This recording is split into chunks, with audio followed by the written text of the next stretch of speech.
Madame, Monsieur, bonjour. Nous sommes le samedi 19 décembre 2020 et actuellement c'est un jour autre. Nous avons avec nous Monsieur Béranger Patterson qui est, on le connaît comme un chercheur, on le connaît également comme quelqu'un qui apporte des éclaircies et essaye d'édifier l'opinion publique sur un certain nombre de choses, raison pour laquelle nous allons l'accueillir ce matin. Bonjour monsieur. Bonjour. Alors aujourd'hui nous allons aborder un sujet très important. Il s'agit de l'homme, de la vie sur terre. Où ira-t-il? La première question que j'aimerais vous poser, est-ce que chez vous, on peut parler d'un ordre, une obédience, une communauté, une secte, un syndicat? Il s'agit de quoi exactement? Voilà, bonjour à tous. Je peux aussi être, comment je dirais déjà merci pour votre présence, Patrick. Nous savons que Patrick, c'est un confrère, un très grand journaliste dans notre société. Voilà. Et nous avions eu l'occasion de vous avoir ce matin parce que Patrick a des préoccupations et, comme il a dit tantôt, en tant qu'enseignant, visionnaire, quelqu'un qui a une autre compréhension de la société, je me dispose à répondre à toutes vos questions ce matin. Alors, la première question était est-ce que nous sommes une secte, une communauté ou alors un syndicat? Tous ces mots, en réalité, disent la même chose. Secte, syndicat, communauté. Bon, et particulièrement, si il fallait faire, par exemple, dire quelque chose pour édifier le public, je peux utiliser le mot communauté. Oui. Pourquoi communauté? Parce que l'univers dans lequel nous sommes entrés déjà, c'est d'abord une communauté. Voilà. Donc, même le monde des animaux, c'est une communauté. Il n'y a pas une espèce dans l'univers qui ne fonctionne pas en tant que communauté. Alors, pourquoi le mot communauté échappe souvent beaucoup de personnes? C'est tout simplement parce que la société que nous sommes entrés, la société dans laquelle nous vivons, a plusieurs façons d'enseigner les gens. Alors, le petit peuple a été enseigné que la communauté, cela renvoie beaucoup plus peut-être à une tribu, peut-être à une communauté éducative, peut-être à une religion. Non.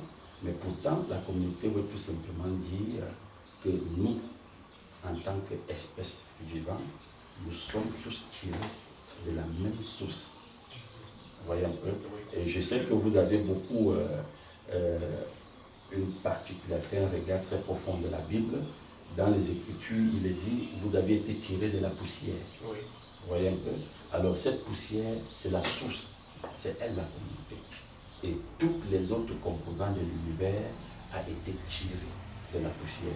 Les arbres, les plantes, les animaux et consorts. Donc nous sommes la communauté active de l'univers. Nous ne sommes pas des individus comme on nous a fait croire. Nous ne sommes pas des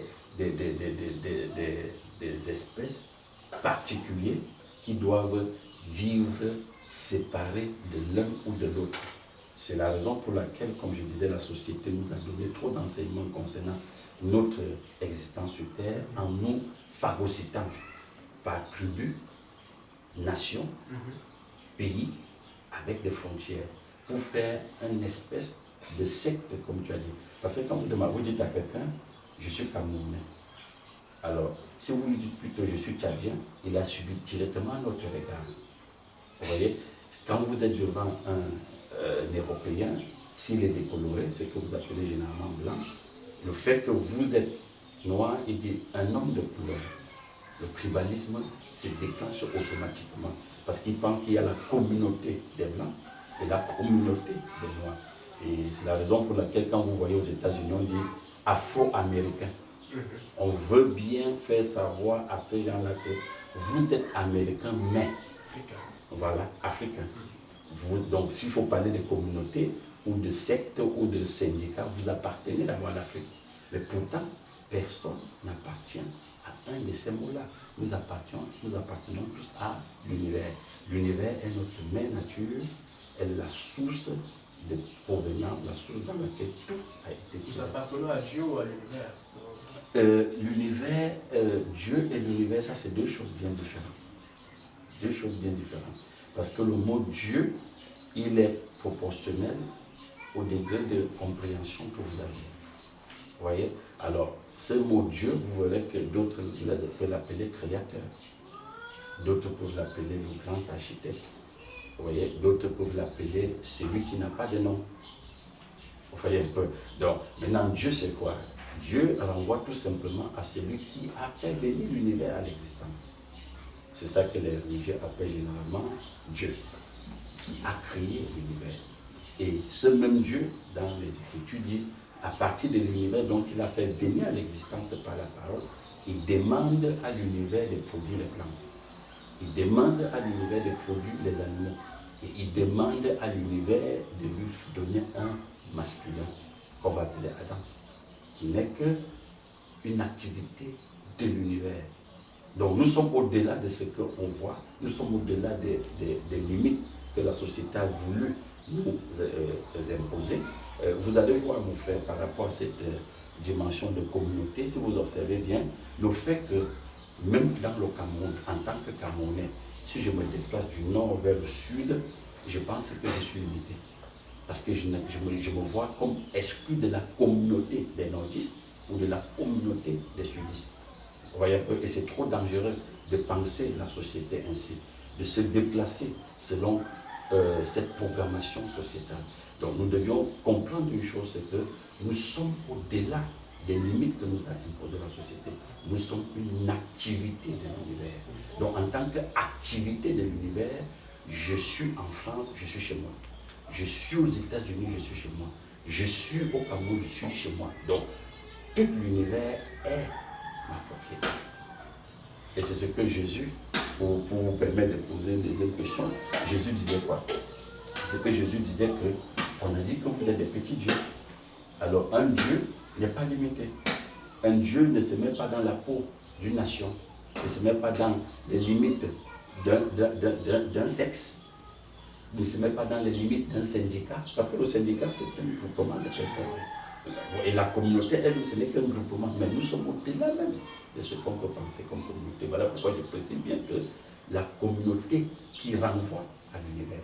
Donc les plantes sont mes frères, les animaux sont mes frères, les herbes sont mes frères. Vous voyez un peu, tout ce qui est de l'univers est mon frère. D'accord, là, on n'avait pas de nom.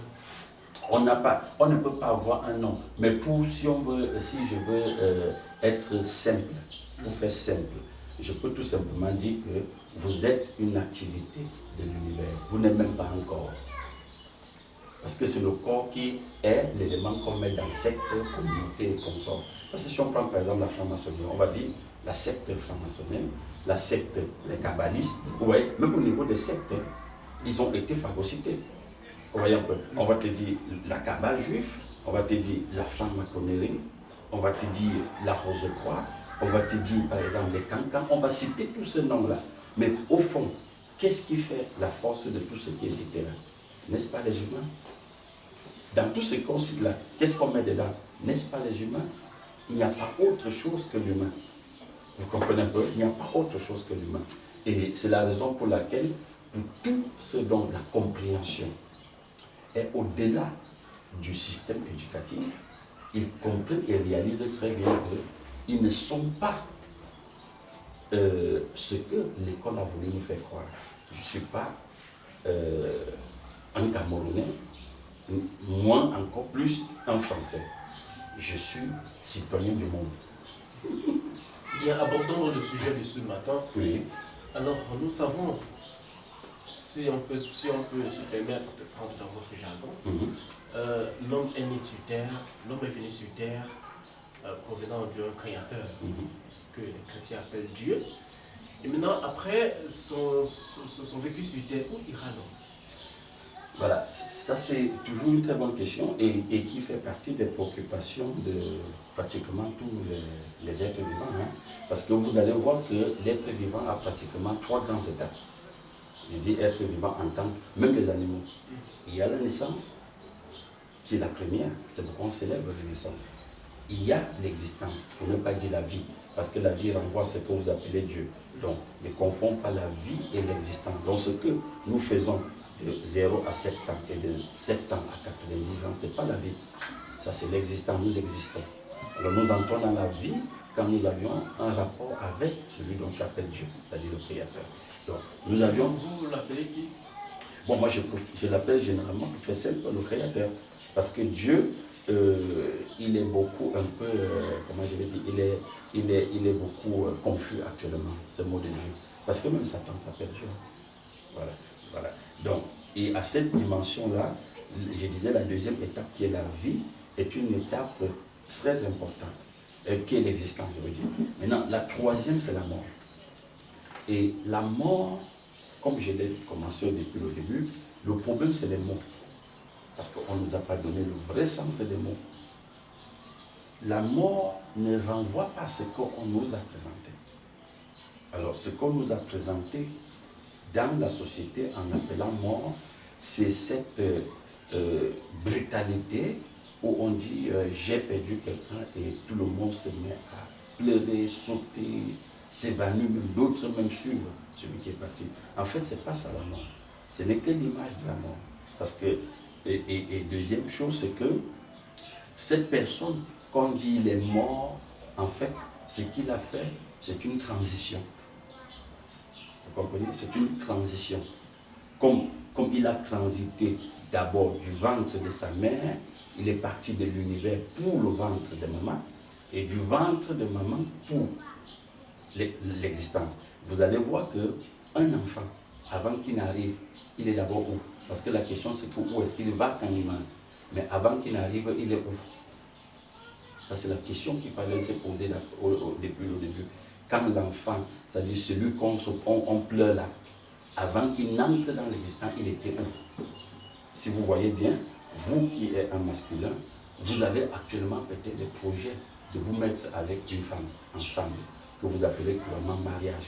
Alors, et quand vous allez vous mettre ensemble, vous allez prendre du temps pour vous décider ensemble de faire un enfant, n'est-ce pas? Alors, et pour faire cet enfant, vous voyez bien que vous allez penser cet enfant.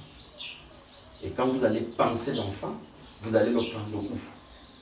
Ça veut dire que quand vous pensez, il est quelque part. Et quand vous pensez cet enfant, c'est cet enfant qui est parti comme pensée, qui entre là. Mais la science du système nous dit que le spermatozoïde en fusion avec l'ovaire va nous donner la grossesse, n'est-ce pas? Mais pourtant, ce spermatozoïde-là, c'est la pensée. C'est la pensée. Voilà pourquoi en science, moi j'ai fait bien, on nous dit que le spermatozoïde est vivant. Parce qu'un seul spermatozoïde porte plus de 5 millions de gènes vivants à l'intérieur. Et parmi ces 5 millions, un seul va pénétrer l'ovaire. Et pour faire quoi? Pour faire ce qu'on va appeler l'enfant. Maintenant, ce spermatozoïde, c'est ça qui est la pensée. Qui est entré toujours, vous l'avez appelé. Vous avez appelé où?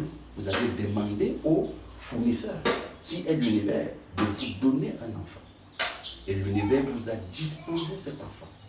Et quand cet enfant entre là avec ce mécanisme qu'on appelle la grossesse, ou fusion entre le spermatozoïde et l'ovaire, ça va faire un être humain.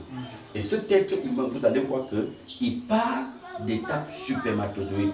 Malgré qu'il est vivant, on ne voit pas la tête, on ne voit pas les pieds, on ne voit pas les yeux.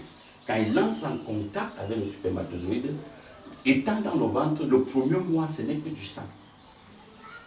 Ce n'est que du sang. Et toujours en science, nous l'avions vu, si la maman fait une fausse couche, on verra un sang à un certain mois mélangé avec un liquide jaune, comme si c'était du jaune d'œuf. N'est-ce pas? Alors, vous voyez qu'il y a une certaine évolution. Donc, je parle de la pensée.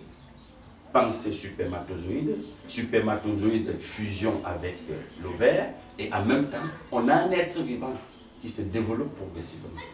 Et les pieds commencent à se former, la bouche et tout, et la tête, jusqu'à ce qu'on a, à 9 mois, un être humain complet, qui va être évacué. Ça, c'est une autre transition. Vous voyez, qui serait évacué du ventre de la maman. Et n'oublie pas que la première transition est au niveau d'abord de la pensée. Alors, quand cette pensée est évacuée, on a un être devant nous. Et durant les premiers mois de l'enfant, tout ce qu'il cherche à faire, c'est d'entrer en contact avec l'univers. Pourquoi? Parce que c'est sa source, c'est sa mère nature. C'est elle qui l'a produit. Et monsieur, en tant que journaliste, vous connaissez très bien que même l'État nous dit que les enfants ne nous appartiennent pas. Ça, vous le savez au moins. Voilà. Donc, les enfants appartiennent à l'État. Quand on parle de l'État, on ne renvoie pas un gouvernement. On renvoie à l'État, c'est-à-dire à l'esprit. Ce qu'on appelle la poussière.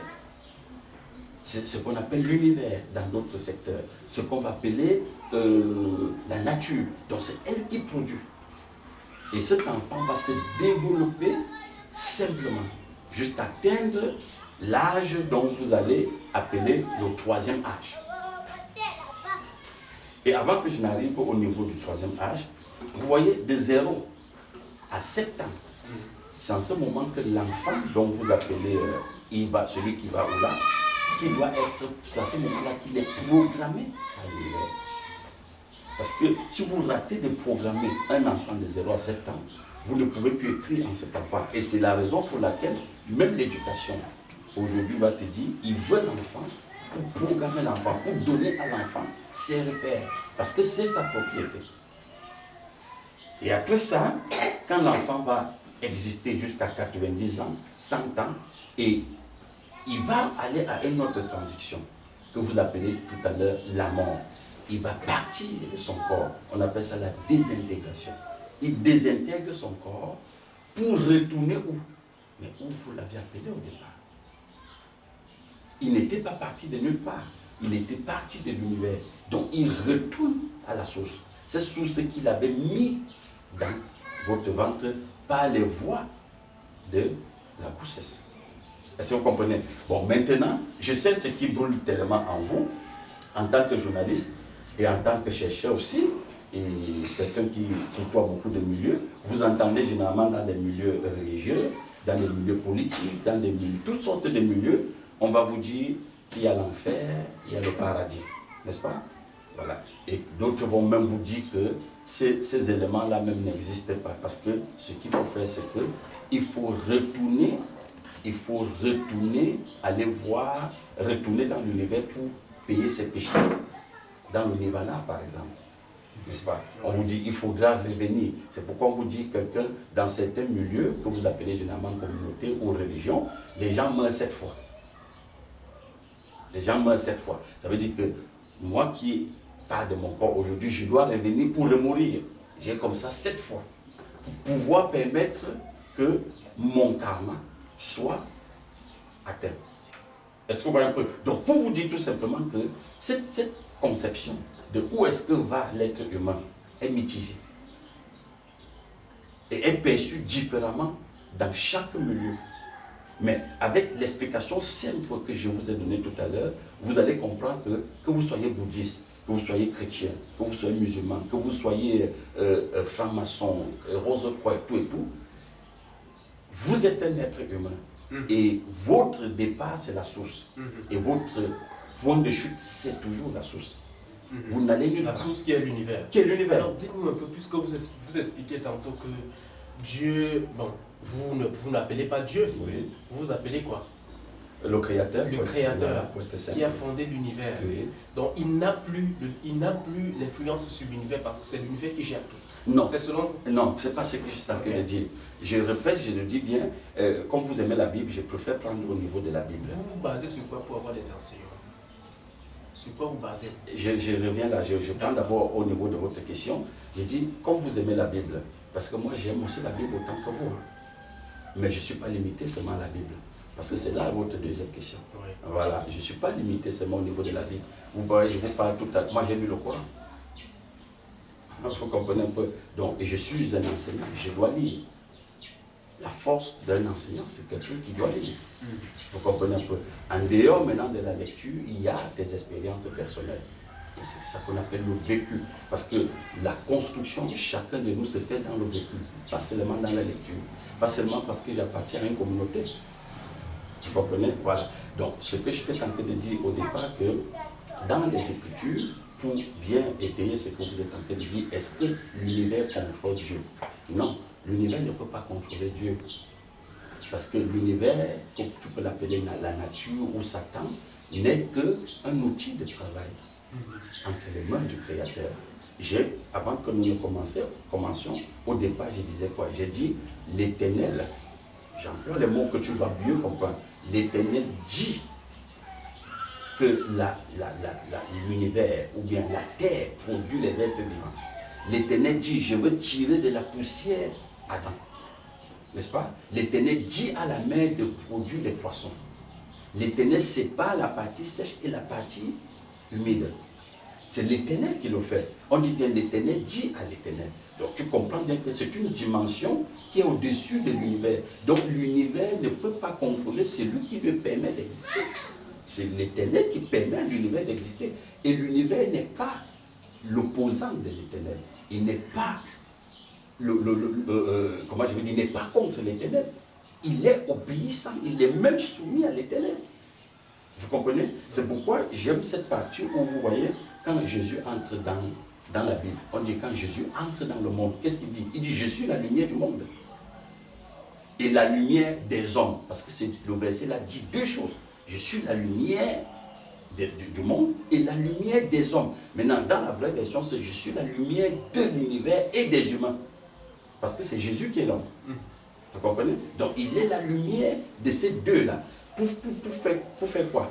Aussi longtemps que tu n'es pas en fusion, en mariage avec le Créateur, la perception et la compréhension du fonctionnement de l'univers reste touffue pour toi. Vous êtes un ignorant. Vous n'avez aucun rapport, aucune compréhension de ce que c'est que l'univers. L'univers, c'est la maman de toutes les composantes vivantes. Il n'y a aucune composante vivante qui ne vienne pas de l'univers. Et c'est pourquoi, toujours dans la Bible, quand on évolue, l'apôtre Pierre dit bien que l'être animal. N'est-ce pas? Voilà. Et puis, dans Genèse, on dit Adam devint un être vivant. Vous voyez un peu? Alors, au même titre que la plante, au même titre que l'animal, au même titre que l'air, parce que l'air même est vivant. Au même titre que l'eau, nous parlons des eaux vivantes, n'est-ce pas? C'est pourquoi on te dit que l'eau de la Sénèque est morte, parce qu'elle prend trop de contours. Donc, tout ce qui est vivant a pour origine l'univers. Ok, donc, selon vous, après la vie sur terre de l'homme, Oui. puisque la Bible nous fait comprendre, dont vous faites allusion dans certains propos, Oui. alors, selon vous, l'enfer, elle n'existe pas. Ça, Le paradis n'existe pas. C'est même ça le véritable problème des journalistes comme vous et de tous ceux aujourd'hui qui sont ignorants du fonctionnement de l'univers. L'enfer et le paradis n'est qu'une conception. C'est aussi comme un mot, comme tout à l'heure vous m'avez demandé, c'est une secte ou une communauté. Ce ne sont que des mots. Et ça dépend de... Ces mots-là elles sont vivantes et c'est vous qui mettez quelque chose à l'intérieur. Alors, vous voyez par exemple, l'enfer que vous voyez là, toujours dans la même Bible que vous citez, Jésus dit, je suis venu dans le séjour des morts. Il appelle notre espace-temps le séjour des morts. Et on décrit l'enfer dans la Bible comme un endroit où il y a des grincements des dents, n'est-ce pas? Il y a la douleur, il y a les plaintes, n'est-ce pas? Il y a la violence. Bon, pour être simple, pour que nos auditeurs et vous nous percevez très bien, prenons seulement notre petit espace-temps qu'on appelle le Cameroun, de 475 000 km². Depuis plus de 2 ans aujourd'hui, pour ne pas trop tirer, vous qui êtes journaliste, si on vous demande de faire des statistiques et nous donner la courbe entre la bonne nouvelle et la mauvaise nouvelle, honnêtement, quelle est la nouvelle qui va dominer l'autre? À mon humble avis, je pense que c'est la mauvaise nouvelle. Je parle là comme un ignorant, et comme quelqu'un qui ne comprend pas. Voilà, un profane. Alors, c'est la mauvaise nouvelle. Pourquoi? Parce que quand vous allumez votre télévision aujourd'hui, on a tué 4 enfants à Kouma. Quand vous allumez à gauche, on vous dit un bus de tank est tombée. Quand on vous dit la maison est tombée, on vous dit les gens sont tombés dans les puits à doigts là. Vous voyez, ce n'est que des nouvelles qui agressent notre esprit, qui violent notre champ mental, n'est-ce pas? Et quand vous allez au-delà du Cameroun, puisque les nouvelles sont interconnectées. Oui. Parce que le monde est un corps. Voilà. Quand vous allez au niveau même des États-Unis, vous prenez l'ensemble des nouvelles du monde, on voit que c'est la mauvaise nouvelle qui domine. On a assassiné toute une place aux États-Unis, il y a eu fusillade, il y a eu ceci, il y a eu le tsunami, il y a eu le cyclone Katrina, il y a eu. Donc vous voyez que avec ça, on n'est plus dans un monde, on voit bien qu'on est dans une société qui n'est pas en paix. Oui. On est dans une société hautement conflictuelle. Donc, et où il y a les grincements des dents, sans compter la famine. Donc ça veut dire que nous sommes en enfer déjà. Mais nous sommes en enfer. Nous vivons en enfer. Puisque, et autre chose, un autre détail, on dit bien que en enfer vivent les démons. N'est-ce pas? Oui. C'est ce que dit la Bible. Maintenant, et on vous dit quoi? Le démon, c'est quoi? Le démon, c'est quelqu'un, selon comme la Bible le présente, c'est une entité qui est jaloux, qui est haineux, qui est violent, n'est-ce pas? Qui tue. Alors, ces caractéristiques-là, aujourd'hui, vous les trouvez où? N'est-ce pas dans les êtres vivants? Ou les humains? Je peux le dire, parce que je peux pas dire, vous savez, je vous ai dit au départ, je suis scientifique. Quand on dit être vivant, quand vous regardez, nous avions des plantes carnivores. Nous avions des plantes qui blessent. J'étais au champ l'autre jour, la plante, les fleurs m'ont blessé. Une herbe qui déchire quand vous ne la voyez pas. Vous passez et vous blesse. Donc vous voyez que c'est comme si elle t'attaque. Donc dans notre société aujourd'hui, tout peut te tuer.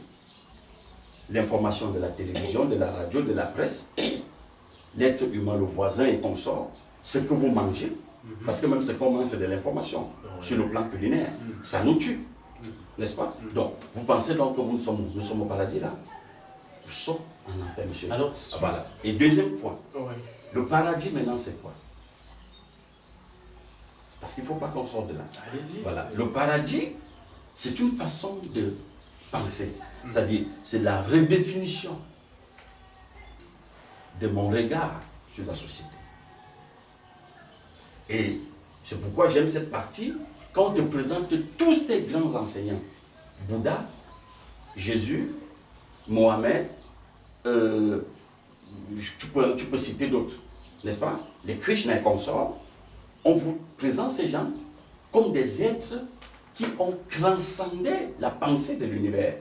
Et quand on parle de la pensée, on parle de la pensée unique. C'est-à-dire, où partir, je pense qu'il a un corps. Où partir, je pense que s'il n'a pas un boulot, il ne serait pas stable dans son être. Ou partir, je pense que c'est parce qu'il a une maison qu'il est quelque chose. Ou partir, je pense que c'est l'argent qui fait de lui ce qu'il est. Oui. Non. Ces dimensions-là, parce que je préfère les appeler des dimensions, de Jésus jusqu'à tout ce que j'ai cité, eux, ils sont allés au-delà de ce type de pensée. Vous comprenez? Ils n'étaient pas dupes. Et vous ne pouvez pas leur faire croire qu'ils sont un corps. Ils ont bien compris qu'ils sont venus d'une source. Si je reste au niveau des chrétiens, mais tout le monde dit Jésus est le Fils de Dieu. La Bible le dit, n'est-ce pas? Alors, si vous êtes le Fils de Dieu, ça veut dire que vous venez du sein de Dieu. Donc, vous pensez comme Dieu. Oui. Voilà, vous vous déplacez comme Dieu. Évidemment. Vous concevez comme Dieu. Donc, pour toi, est-ce que Dieu a de l'opposition contre quoi que ce soit? Est-ce que Dieu pense qu'il a un ennemi? Pas du tout. Voilà. Est-ce que Dieu pense que c'est l'argent qui le définit? Est-ce que Dieu pense qu'il faut qu'il aille calomnier Béranger chez Zoué pour avoir un poste? Est-ce que Dieu pense qu'il faut casser son derrière pour avoir une nomination? Dieu ne pense pas comme ça. Donc voilà le paradis. Le paradis, c'est cette façon de penser qui... La façon positive, l'opinion positive de bon, je ne veux pas utiliser trop le mot positif parce qu'il y a la pensée positive qui n'a rien à voir avec ce que je suis en train de dire. Oui. Oui, parce que dans la pensée positive, on vous dit de croire que tout va bien. Même quand tu sens que tu es oppressé par le désir d'aller calomnier M. Zoué. Tu dis non, tout va bien. Non, non, tout ne va pas bien. Parce que Dieu, lui, il peut parler de son intérieur. Parce que quand Dieu lui vient parler, il ne parle pas de ce qui est extérieur. Il parle d'abord de ce qui est à l'intérieur de Dieu. Dieu a la capacité d'exprimer son intérieur. C'est ça Dieu. Voilà pourquoi dans les milieux ou les communautés dont vous me parlez tout à l'heure, il y a beaucoup d'échecs. Parce qu'on construit des êtres au niveau physiologique. Et on ne les amène pas à la dimension de réaliser qu'ils sont beaucoup plus intérieurs. Personne ne peut voir son intérieur. Et c'est le mot dont j'ai employé tout à l'heure. Jésus dit, je suis venu pour être la lumière des humains. Quand il est la lumière, ce n'est pas pour que tu vois ton visage, mais c'est pour que tu comprends que tu as une conscience, tu as une activité de l'univers. Tu es plus qu'un corps. Vous comprenez un peu? Parce que tout ce qui nous réduit là, au niveau de la pensée de l'enfer, c'est parce qu'on pense qu'on a un corps. Quand je travaille, c'est pour faire quoi? C'est pour entretenir le corps. Hein? N'est-ce pas? Quand je cherche un poste, c'est pour entretenir le corps. Mais pourtant, Dieu, lui, il sait qu'il n'est pas un corps. Dieu, il est esprit. Et il sait bien que l'univers est sa propriété. Donc, vous et moi, en tant que, si nous entrons dans cette dimension où nous devenons Dieu, où cette dimension de Dieu construite à l'intérieur de nous, mais nous n'avions plus besoin de penser que j'irai au paradis ou je serai en enfer. En étant sur cette terre, je vis déjà le paradis. Ok, il y a des millions de personnes, des milliers de personnes qui nous écoutent à travers le monde actuellement. Est-ce pour les faire comprendre aujourd'hui qu'il n'y a pas de crainte, il n'y a pas de paradis, il n'y a pas d'enfer? Est-ce que cela ne va pas susciter une révolte, je veux dire, une réjouissance à l'intérieur d'eux qu'on est capable de tout faire? Et votre question, je suis très content et puis ça me fait me rire. Pourquoi? Parce que même si on n'avait pas dit à l'être humain, je sais que vous avez fait philosophie, qu'il y a Dieu ou il y a Satan, ou il y a le paradis ou il y a l'enfer, l'être humain va rester tel qu'il est. Vous savez ce qui change un être humain? Non. C'est Dieu. Rien ne peut changer un être humain. Comment ça se fait donc? Mais c'est ce que je vous disais tout à l'heure. Ce mariage entre cette dimension, ce regard qui ne vient pas de la société. Parce que le regard dont on appelle l'enfer, c'est la société qui nous a communiqué ce regard. Et ça fait partie des vertus de la société d'abord. Et je dis bien, quand je parle de société, je ne parle pas du Cameroun. Je parle de l'ensemble. C'est-à-dire que de cet esprit qu'on appelle la poussière à laquelle nous avons été tirés. Vous comprenez? Alors, je reviens toujours sur Jésus parce que je sais que vous comprenez très bien cette dimension-là. Jésus dit, si je suis en vous, c'est conditionnel. N'est-ce pas? Oui. Il dit, si je suis en vous, vous ne mourrez pas. Même quand vous serez mort, vous serez vivant. Tu vois? Donc, même quand vous serez physiquement mort. Oui, j'ai dit ça pour qu'on sache que je suis en train de citer là les versets de la Bible, mais Jésus en tant que... De quelle mort s'agit-il? Voilà, vous commencez à me comprendre. Quand vous faites cette précision, je suis même très content parce que vous percevez très bien ce que je suis en train de dire. Vous allez voir que j'ai deux langages depuis que je parle là. Oui. Il y a un langage où j'éclaircis les mots, et il y a un langage où je laisse couler. Tout simplement parce que justement, je veux parler au monde entier dont vous parlez là. Oui. Parce que tous n'ont pas encore peut-être cette perception que j'ai. Alors, c'est pourquoi je dis, la Bible dit, même quand vous serez mort, maintenant, si on insiste comme vous insistez, ça veut dire, Jésus ne peut pas dire, même quand vous serez mort, puisqu'il sait que ce n'est pas la mort là-bas. Vous voyez, Jésus veut dire, quand vous allez transiter, quand vous partirez de votre corps, quand vous allez vous désintégrer, vous serez toujours vivant. Pourquoi? C'est ça qui devient très intéressant. Parce que cette dimension en vous qui a transité, c'est le Christ. Oui. Et le Christ repart où? Le Christ retourne chez le Créateur. Parce que le Christ est la portion du Créateur. Vous comprenez un peu? Oui. Voilà. Et c'est pourquoi vous voyez sur la croix, il dit, je